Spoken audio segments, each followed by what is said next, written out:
দেখ মিজান ভাই তোর দিকে কেমনে তাকাইস। হ্যাঁ মনে হয় তোর পছন্দ করে। কি ব্যাপার মিজান ভাই, এই দিনের বেলা কষি কষি লাউ লইয়া কই যেতেছে? আমায় কইছে লাউ লইয়া শোল মাছ দিয়ে রানমু আর আমি খালি খামু। তা না হয় বুঝলাম, মাইয়া মানুষ দেখলে যেমনি হা করে চাইয়া থাকেন, মুখের মধ্যে তো মশা ছিল। আল্লাহ, এটা আমার পোলা, আমার পেটের জন্য এই সুন্দর পোলা বেরিয়েছে। আম্মা বুঝলাম না তো, তুমিও কি আমার লগে লগে পাগল হয়ে গেল নাকি? কি শুরু করলো তোমরা এগুলি? কি ব্যাপার হাজবেন্ড, তোকে আমি সকালবেলা সুন্দর করে সাজায় গুজে কোট প্যান্ট টাই চশমা সবকিছু দিলাম, সুনো পাউডার মাখায় দিলাম, তুমি তো দাঁড়ায় আছো কেন? তোমার না জবে যাওয়ার কথা? যাবে না তো, আমার পোলাই তো ওই যে খামারে যাবো, খামারে মাছের খাওন দিতে যাইবো। এমন গরমের মধ্যে তুমি আমার এগুলি কি পরে রাখছো? আমার তো ভালো লাগতেছে না, কুইলা আলাই এগুলি। আরে হাজবেন্ড, তুমি কি জীবনে একটু স্মার্ট হবা না?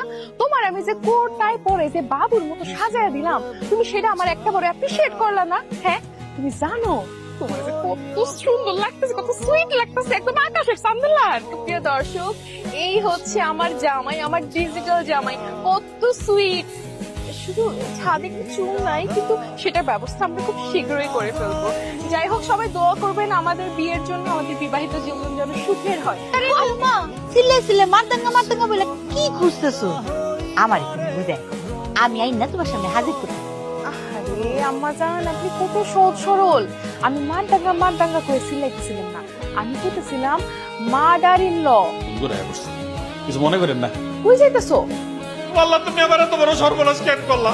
একটা মাত্র বিয়া করছিলাম ভালোবাসা, এই বউটারে তুমি নিয়ে গেলা, আমার বউ আরেকজনের কাছে বিয়া হয়ে গেল। আমাকে বিয়ার 1 বছর পূর্ণ হয়েছে, আমাকে বিবাহ বার্ষিকী আজকে।